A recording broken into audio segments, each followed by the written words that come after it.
IoT self service coffee store. Jadi kita bikin suatu mesin, sistem, kemudian UI dan mimpi besar nanti itu mau kemana. Kalau misal itu nggak punya. Assalamualaikum warahmatullahi wabarakatuh. Selamat datang di TikTok Kepemimpinan di Bawah Layar Asrama. Hari ini kita bersama Muhammad Akif Thalibul Huda, alumni Rumah Kepemimpinan yang juga pernah menjadi supervisor sekaligus sekarang menjadi CEO dari Seram Coffee. Selamat datang kembali di rumah. Terima kasih banyak budanya Pak. Saya senang bisa ngobrol lagi. Alhamdulillah. Siap-siap. Pak Akif nih settingannya udah di asrama nih. Pak Akif kayaknya di asrama sampai 4 tahun ya? Berarti iya ya, berarti pas waktu masih jadi peserta itu 2 tahun ya? Iya, Tapi karena COVID waktu itu Bang. COVID, jadi kita mungkin bisa efektifnya itu kurang lebih 1 tahun. Oke. Habis itu ada SPV berarti cuma 8 bulan, jadi hampir 2 tahun lah, kurang lebih. Oke. Sebagai supervisor sudah juga setahun ya? Gak nyampe 1 tahun loh. Enggak. Jadi ya ngerasain vibes asrama. Iya, alhamdulillah masih ngerasain. Kangen lah kan? Iya. Luar biasa. Pas nih settingannya sama dengan regional Jakarta. Izin Bang Akif nih mau bertanya nih, di asrama selalu lahir ide gagasan-gagasan besar. Apakah Seram Coffee ini lahir dari diskusi di asrama ataupun di kampus? Iya. Sebenarnya kalau secara spesifik muncul ide Seramo itu bukan di asrama, tapi lebih ke visi kenapa harus berbisnis. Itu tuh muncul dari asrama sebenarnya. Jadi karena kita pulang dari kuliah gitu kan, terus ketemu teman-teman yang mayoritas suka diskusi kan. Jadi kayak pasti kayak kira-kira apa ya, bisnis apa ya? Itu udah dari awal asrama itu udah muncul di pikiran gitu kan, pokoknya nanti kayaknya harus bisnis. Kenapa jadi alasan bisnisnya tuh muncul ketika di asrama. Oke. Gitu. Nah, biasanya kan yang menggeluti bisnis nih anak-anak jurusan ekonomi bisnis. Nah, ini unik nih Bang Akif, jurusan teknik metalurgi bisa berkecimpung di dunia bisnis kopi. Nah, ini bisa diceritakan backgroundnya gimana nih Bang Akif? Sebenarnya pada dasarnya Bang, dari saya tuh percaya ya, bahwa semua keilmuan tuh pada dasarnya bisa dipelajari. Oke. Jadi itu growth mindset yang mungkin saya punya ya. Jadi apapun background seseorang gitu ya, ketika dia pengen belajar sesuatu dan dia mau, pasti bisa sebenarnya. Nah, jadi poinnya bagaimana saya menggunakan keilmuan keteknikan itu saya pakai buat bisnis lagi. Jadi kan mungkin ada beberapa hal-hal ya yang dari teknik yang nggak didapatkan di jurusan lain gitu ya. Kayak cara berpikir secara pakai struktur gitu ya, struktur berpikir itu kan diajarkan di teknik ya, bahwa kita udah terbiasa menggunakan kayak golden circle, kemudian PDCA untuk membuat sesuatu gitu, dan itu masih sangat membantu saya sih dalam bangun tim, dalam bangun bisnis. Oke, jadi sistematika berpikir yang lahir ya dari keilmuan teknik yang mengantarkan Pak Akif bisa melahirkan inovasi. Karena saya juga sebagai penikmat Seram Kopi nih, jadi bagi yang suka kopi bisa di sekitar UI ada sekitar 4 cabang kan? Hampir 4 cabang sekarang. Ya hampir 4 cabang, dan bisa diceritakan nih yang unik dari Seram Kopi itu apa dari cita rasa ataupun mesinnya nih yang. Yes. Mungkin cerita awalnya dulu kayak kenapa Seram gitu. Oke. Nah, ya jadi ini berangkat dari suatu keresahan pribadi sebenarnya, bahwa mahasiswa itu udah erat kaitannya dengan kopi. Ya. Karena pasti ada tugas itu banyak ya kan, harus tugasnya kan, tugasnya banyak, begadang, dan itu mau nggak mau harus konsumsi kafein sebenarnya, kopi kan. Nah tapi permasalahannya adalah bahwa budget mahasiswa itu apalagi untuk anak-anak yang rantau, orang-orang yang mungkin lagi hemat gitu ya, budget kopi itu ternyata sangat besar untuk kebutuhan harian. Jadi bisa dibilang 20-30 ribu per hari, bahkan lebih. Kalau itu digabung itu belum sama makan ya. Iya. Gitu ya. Nah itu jadi waktu itu perasaan kayaknya kenapa ya kopi bisa mahal gitu ya. Kita mulai masuk ke situ ranahnya, why-nya dapat kenapa mau bikin Seram. Akhirnya kita ketemu tuh sebuah solusi bahwa ternyata kopi itu mahal karena operasional. Operasionalnya cukup tinggi. Kemudian kita coba cari cara di mana operasionalnya bisa kita press dengan sistem yang kita bikin. Makanya waktu itu muncul gagasan IoT self service coffee store. Jadi kita bikin suatu mesin, sistem, kemudian mereka bikin sendiri, terus dapat personalized dan murah harganya. Gitu. Itu di kampus, dan alhamdulillah pas waktu kita uji coba pertama itu sangat meledak. Jadi kayak orang-orang yang beli sangat banyak.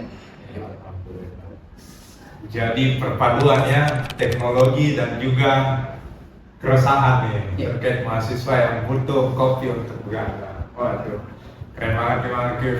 Jadi sejauh ini Bang Akif dalam membangun bisnis ini tentu ada tantangan, dan bagaimana sih Bang Akif mampu mengatasi tantangan ataupun cobaan-cobaan yang bisa diceritakan dalam perintis bisnis yang tentu tidak mudah nih Bang Akif. Betul. Jadi bisa dibilang ini tantangan apalagi buat fresh graduate. Salah satu tantangan paling besar itu adalah bagaimana kita bisa menghilangkan FOMO. Jadi bisnis itu jujur nggak mudah loh bikinnya. Jadi di awal tuh kita perlu ada why ini harus diperkuat, kenapa kita bangun bisnis. Terus yang kedua, kalau misal nih kita menginginkan suatu hal yang instan ataupun tetap per bulannya ada penghasilan dan sebagainya, itu di awal nggak bisa pakai bisnis. Nah itu yang seperti saya alami. Naik turunnya bisnis itu sangat saya rasakan, dan itu saya juga paham betul kenapa bisnis itu ya memang kayak gini. Jadi bisa diibaratkan tuh bisnis itu ibaratkan kayak sepeda roda 2. Kalau misal mungkin yang non bisnis itu adalah sepeda roda 3. Jadi yang bisa dibilang kita itu sangat resikonya yang kita hadapi itu adalah ketidakpastian. Tapi kalau misal mungkin kalau di luar bisnis itu kan kita bisa mendapatkan safety ya, keamanan ya, dengan roda 3 tadi. Nah itu yang saya hadapi adalah FOMO, dan waktu itu sebenarnya karena FOMO itu saya sempat daftar juga. Dan alhamdulillah ternyata keterima di 3 tempat sebenarnya. Dan di samping lain bisnis saya itu juga dapat pendanaan dari UI. Nah di situ yang tinggal yang dipertanyakan adalah why dan mimpi besar nanti itu mau kemana. Kalau misal itu nggak punya, maka kita akan tergerus oleh realita ataupun lingkungan sekitar ya, bahwa ya udah yang penting nyaman, yang penting diambil aja, yang penting kerjaan ada. Nah tapi karena alhamdulillah waktu itu di RK udah diajarkan bahwa kita tuh harus punya puncak bermanfaatan. Nah dari situ saya mulai membreakdown. Berarti ketika saya punya puncak bermanfaatan seperti ini, berarti life plan saya harus seperti ini. Dan itu yang melatar belakangi kenapa saya di bisnis saya. Itu sih. Oke, menarik banget ya.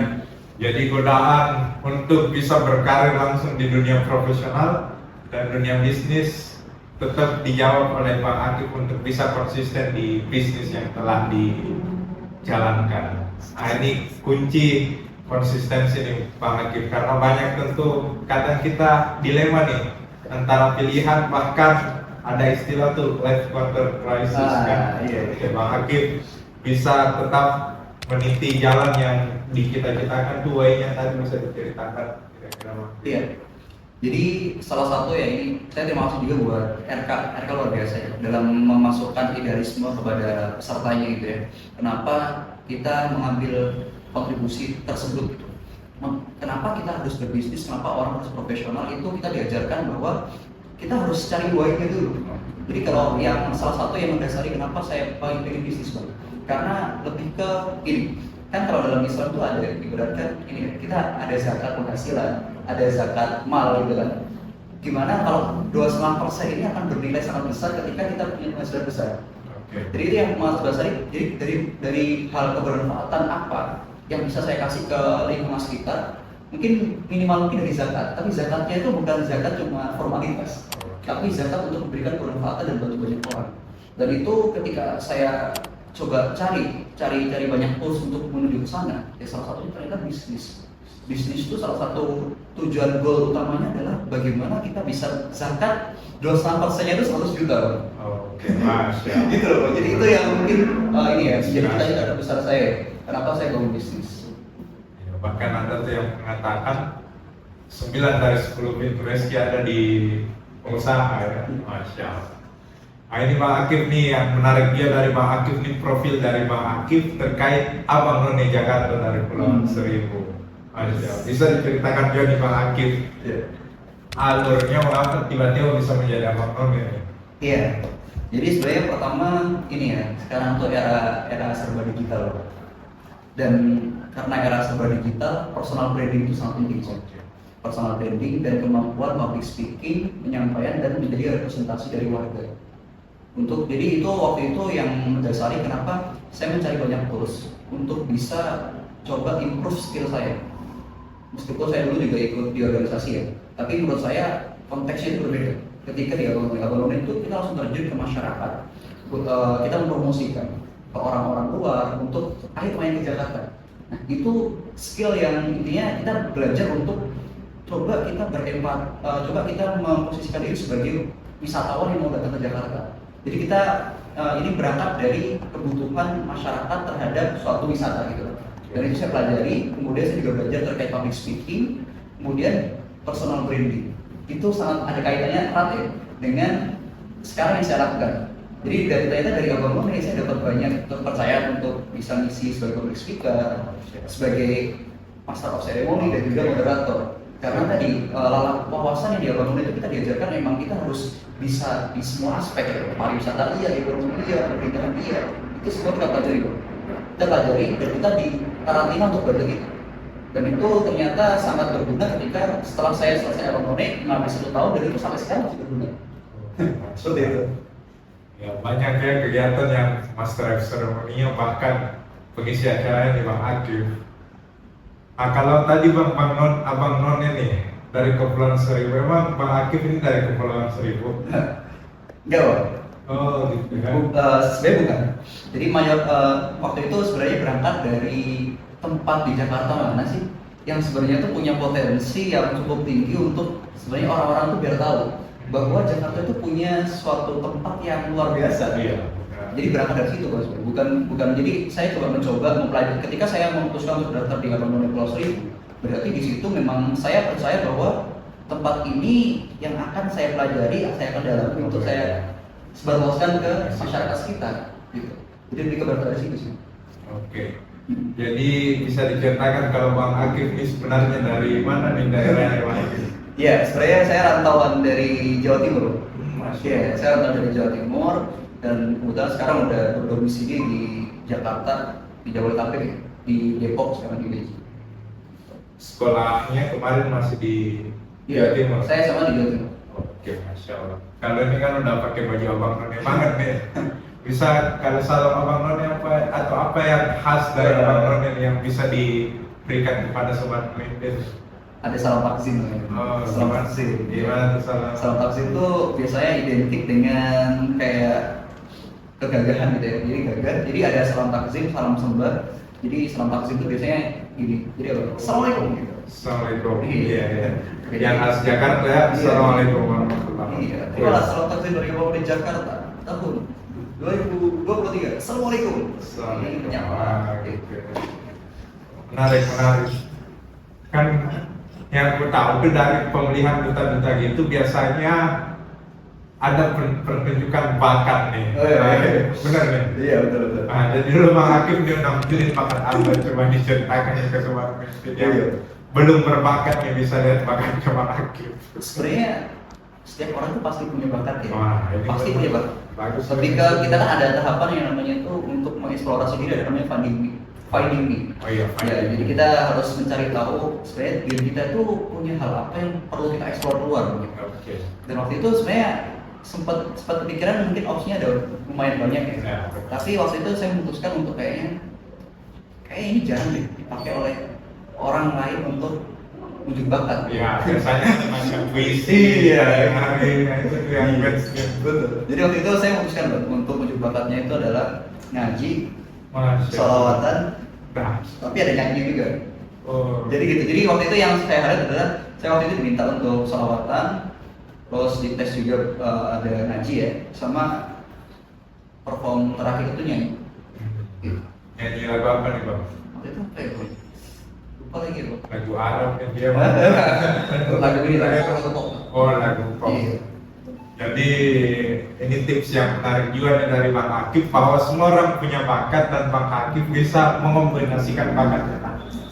Kan biasanya tuh yang aku lihat bakatnya paling puisi menarik aja kan? Iya.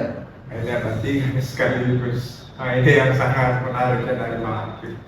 Tapi izin Bang, dari pengalaman nih, udah berkarir di dunia bisnis pun terjun ke masyarakat sebagai abang none, sejauh ini pelajaran hidup yang menjadi inspirasi dari Bang Akif yang bisa diceritakan ke sobat pemimpin itu apa sih? Iya, sebenarnya hal yang saya syukuri bahwa ternyata dalam kehidupan ini ketika kita suka, ini mungkin suka ini karena dibiasakan ya, dibiasakan untuk mengambil sebuah tantangan yang istilahnya itu membuat kita takut dulu gitu ya, takut dulu. Itu ternyata itu proses untuk kita berkembang sebenarnya. Kalau saya boleh cerita, saya tuh dulu punya background, saya dari kecil tuh gagap sebenarnya, gagap dalam berbicara. Malah nggak Iya. kelihatan sama sekali. Gagap dalam berbicara. Kemudian dari kecil SD, SMP, SMA bahkan masih ada sisa dikit. Waktu itu yang membuat saya kayak ini bisa nggak ya nanti buat kerja, buat ngapa-ngapain gitu kan. Tapi waktu itu termotivasi dengan seseorang, ada banyak public speaker, Biji Habibie pun dulunya gagal ternyata. Nah dari situ yang motivasi saya bahwa ternyata sesuatu itu akan bisa kita ubah. Ketika kita memang punya kemauan, rasa percaya bahwa kita bisa mengubah itu husnuzan, dan kita punya rencana untuk melakukan perubahan tersebut. Jadi waktu itu yang saya lakukan, Bang, saya dari SD itu ikut lomba pidato. Nah ketika saya lomba pidato, anehnya saya itu gagal. Saya lomba pidato juara 3 di tingkat kabupaten. Gitu. Terus SMP, SMA, saya mau menantang diri saya lagi, meskipun takut ya. Karena takutnya itu, yang saya takutkan tuh saya takut malu ketika ngomong di depan, tapi saya gagal. Nah, SMP, SMA, saya dipercaya waktu itu ada kontestasinya itu berupa ada debat, ada orasi gitu ya. Saya SMP, SMA, alhamdulillah terima sebagai ketua OSIS, dipilih oleh teman-teman kita. Dan di situ kan mau nggak mau saya harus orasi, saya harus debat. Dan itu yang memaksa diri saya untuk kayak, ayo, kenapa malu? Kenapa? Jadi kayak tantangan-tantangan itu yang ternyata sampai sekarang itu menjadi akumulasi yang membuat saya alhamdulillah bisa ngomong di depan banyak orang gitu. Jadi sedikit demi sedikit saya kurangin gitu, saya tahu cara patternnya untuk menghadapi permasalahan itu kayak gimana. Dan ini berlaku ke semua aspek. Jadi apapun sebenarnya yang harus dipunya oleh sobat-sobat pemimpin itu adalah growth mindset sebenarnya. Jadi bahwa kita itu adalah pribadi yang bisa belajar apapun sebenarnya. Kalau asalkan kita mau dan kemauan itu memang kuat, dia ada dalam diri kita. Oke, menarik banget nih growth mindsetnya. Dan tadi alhamdulillah berkat usaha dari Bang Akif tuh gagap yang pernah terjadi sudah nggak ada dan bahkan bisa dipercaya jadi ketua OSIS. Di kuliah pun Bang Akif nih jadi ketua MPM Bang ya, di Fakultas Teknik UI. Nah, bisa nih diceritain juga Bang Akif nih sisi spiritualitas yang dijaga oleh Bang Akif dan juga di rumah kepemimpinan dibiasakan, misalkan ibadah-ibadah rutin ataupun yang lain aktivitas spiritualitas. Nah itu seperti apa sih energi dari spiritualitas yang Bang Akif rasakan? Ya lagi-lagi saya terima kasih buat RK. Terima kasih RK dan seluruh donatur ya. Iya, luar biasa Bang. Jadi memang sebenarnya ya, salah satu cara untuk membangun habit itu adalah dari kemauan dari internal dan juga eksternal. Iya, internal itu mungkin ya memang bisa dibilang itu salah satu kontrol kita. Eksternal itu sebenarnya banyak orang yang menjalankan kondisi dan sebagainya, tapi sebenarnya eksternal itu bisa kita bentuk. Dan di RK itu salah satu contoh bahwa eksternal itu bisa dibentuk menjadi suatu aspek yang bisa membangun habit baik. Salah satunya habit dalam membangun spiritualitas yang baik ya. Kayak habit-habit harian seperti bangun pagi, bangun subuh, tahajud gitu kan. Kemudian kita diajarin untuk sesibuk apapun kita tetap harus ada tilawah. Nah itu yang alhamdulillah sampai sekarang masih lanjut gitu. Dan apalagi saya bisnis ya, karena saya ambil bisnis. Ini alhamdulillah ya, saya kemarin menantang diri saya di awal tahun.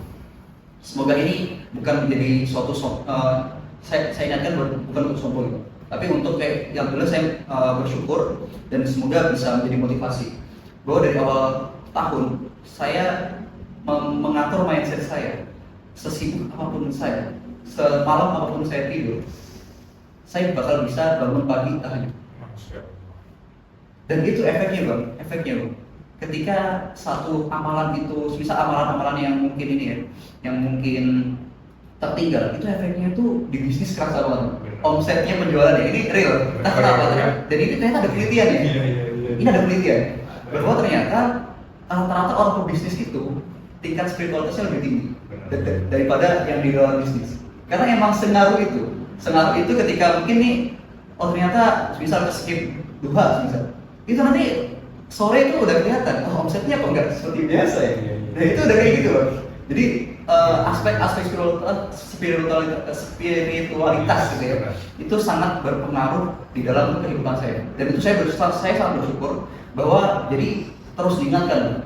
Jadi kalau misalnya emang masih fokus ke dunia, ini tadi ada yang kurang gitu kan. Jadi kayak itu terus jadi pengingat bahwa ya kita itu ibaratkan aktivitas untuk kehidupan kita di dunia itu ya harus ada niat buat kesana kan, ke akhirat. Jadi harus seimbang lah, balance antara kehidupan di dunia dan akhirat. Masya Allah. Jadi keseimbangan diingatkan dari Bang Akif bahwa kita semua tuh ya ada faktor sebab akibat ya, dan terkadang ya dalam bisnis pun banyak variabel-variabel yang tidak terduga Bang Akif ya. Nah, dan ya salah satunya tuh kedekatan kita dengan Yang Maha Kuasa. Kalau izin Bang Akif mau minta nih tips dan sarannya buat teman-teman yang terkadang masih kurang konsisten, misalkan dengan sholat tahajud, dengan sholat lain, ataupun dengan membaca Al-Quran tiap harinya. Ada nih tips-tips yang khas dari Bang Akif yang bisa dibagikan ke semuanya. Iya.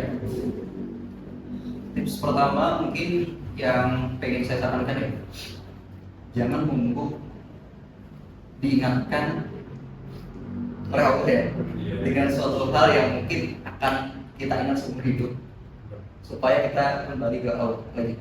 Jadi mending dari sekarang, bahwa gini teman-teman dan sobat-sobat pemimpin, bahwa hakikatnya sebenarnya kita itu untuk melakukan suatu, energinya itu berangkat tadi ada dua kan, dari diri sendiri, yang kuat kita kenapa melakukan hal tersebut, dan dibarengi dengan actionnya itu seperti apa. Jadi ketika mungkin kita nggak konsisten ataupun kita bolong-bolong melakukan sesuatu, berarti memang why-nya di diri kita itu belum kuat. Ibaratkan gini, kalau misalnya ada orang laparnya itu 2 hari sama laparnya 4 hari, kira-kira usaha untuk cari makannya itu lebih kuat yang mana? Yang 4 hari kan? Ibaratnya kayak gitu.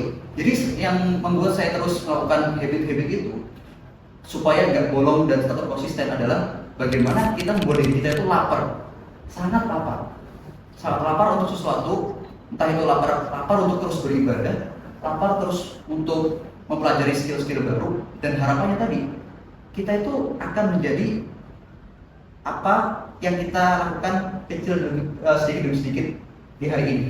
Jadi kayak habit-habit kecil itu yang justru yang akan membentuk kita Bang Sir. Dan itu banyak mungkin alasan kenapa banyak resolusi kalau misal nggak tercapai, itu karena habitnya belum terbentuk. Misal nih ada orang yang punya resolusi untuk bisa baca buku setahun 12 buku misalnya. Tapi kalau habit kecilnya nggak dibangun dulu, itu akan menjadi suatu angan-angan aja, nggak akan terwujud. Gitu. Jadi itu tipsnya itu adalah dicari dulu why-nya, sekuat-kuatnya why, kenapa harus melakukan ini. Yang kedua adalah action plan-nya diturunkan dalam bentuk habit harian. Dalam bentuk habit harian, itu sebenarnya kita juga harus step by step. Gak boleh langsung kayak, oke, hari ini harus baca 1 jam. Itu kalau bagi orang yang belum pernah baca biasanya ataupun jarang baca, itu akan menjadi suatu habit yang sangat susah. Jadi sedikit demi sedikit ditingkatkan levelnya. Mungkin setiap hari misal melakukan waktu 10 menit untuk belajar membaca, fokus untuk membaca. Nah, di pekan kedua, pekan ketiga baru kita naikkan levelnya setengah jam. Mungkin nanti kalau misalnya udah setengah jam baru 1 jam. Jadi kayak gitu. Jadi itu sedikit demi sedikit sehingga tubuh itu nggak kaget dengan suatu perubahan aktivitas. Gitu sih. Terima kasih Pak Akif. Jadi luar biasa dari Pak Akif mengingatkan kita bahwa kebiasaan itu yang membentuk perilaku dan perilaku yang membentuk karakter dari seseorang. Dan itu harus dimulai dari sedikit demi sedikit. Siap, jadi kebiasaan membentuk perilaku yang membentuk karakter.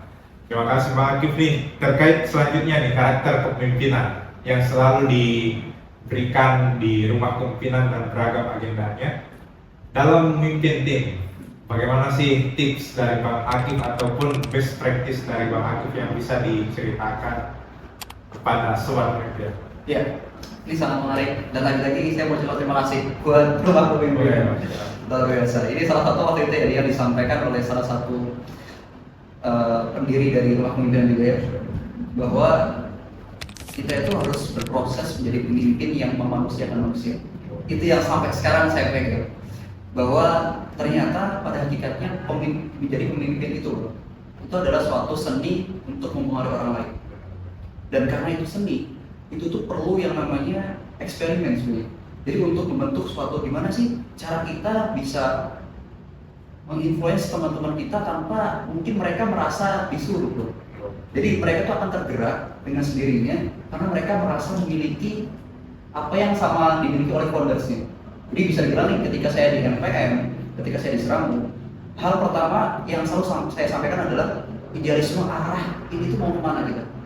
Itu yang saya selalu tanamkan ke tim, bahwa ini loh arah kita akan ke sini. Nah itu, jadi pada hakikatnya seorang pemimpin itu harus punya energi yang atau visioner yang lebih visioner daripada orang-orang lain. Jadi kalau misalnya orang-orang lain meremehkan, ini kayaknya nggak bakal lama deh. Nah, bagaimana kita meyakinkan tim bahwa ayo action plan kita kayak gini, ini akan jadi suatu kenyataan kok. Ketika kita ada actionnya dan idealismenya akan kita bikin serealistis mungkin, bahwa ini sangat achievable, sangat kita bisa capai itu. Jadi itu yang pertama, saya menanamkan visi arahnya mana. Yang kedua adalah tadi saya selalu mengedepankan bahwa pemimpin itu sebenarnya enggak ini ya, bagaimana kita memanusiakan manusia, bagaimana kita kalau misal ada bentuk kritikan, itu ada banyak tekniknya sebenarnya kan.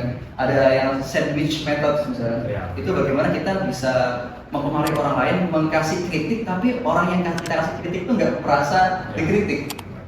Nah itu saya terapkan.